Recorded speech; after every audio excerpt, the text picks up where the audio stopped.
अहो मित्र म्हणतात, जीवापाड प्रेम करणारे मित्र म्हणतात, अरे मित्रा, अरे दोस्ता, असा कसा सोडून गेलास रे तू? ते म्हणतात तो, ऐ मेरे दोस्त लौट के आजा, बिन तेरे जिंदगी अधूरी है,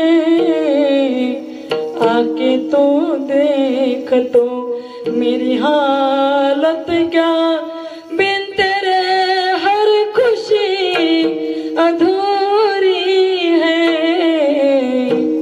मित्र म्हणता तो, कुठे गेलास दोस्ता समजत नाही, तुझ्याशिवाय गाव सुन पडले, तुझ्याशिवाय गल्ली सुनी पडली दोस्ता, तू असा कसा अचानक गेलास? अहो विचार करा, ज्या पत्नीला सांगितल्याशिवाय नवरा घराच्या बाहेर पडत नाही, त्या पत्नीच्या आयुष्यामधून नवरा जेव्हा निघून जातो तेव्हा तिने कुणाला विचारायचं, माझा नवरा कुठे, मी कुणाकडे शोधू, कुठे शोधू त्याला, कुणाला विचारू, काय देऊ म्हणजे त्या बदल्यात माझा नवरा मला भेटेल? ती पत्नी म्हणत राहते हो, कदाचित शेत जवानाची पत्नी सुद्धा म्हणत असेल, काय म्हणत असेल ऐका ना, चिट्ठी न कोई संदेश, जाने वो कौन सा देश, जहां तुम चले गए, चिट्ठी न कोई संदेश, जाने वो कौन सा देश, जहां तुम चले गए, जहां तुम चले गए। ती पत्नी म्हणते हो, म्हणते तुम्ही मला आवाज दिला असेल बरं का जाताना, शेवटच्या श्वासाला मला आवाज दिला असेल पण मी नव्हते जवळ।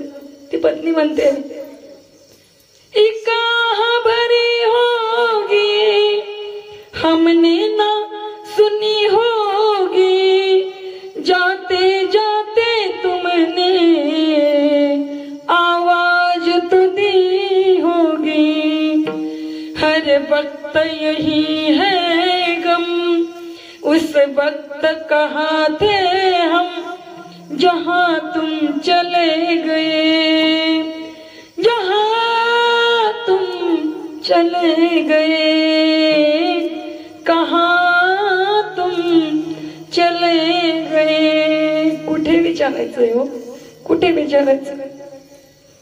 नवरा आयुष्यातून निघून जातो ना, सांगू तुम्हाला, त्याच्यासारखं दुसरं दुःखच नाहीये कोणतंच बरं का या जगामध्ये।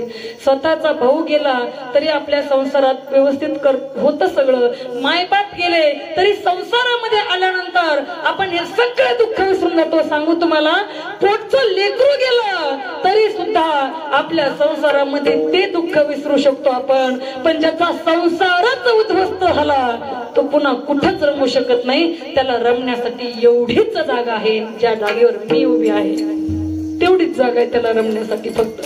आणि म्हणून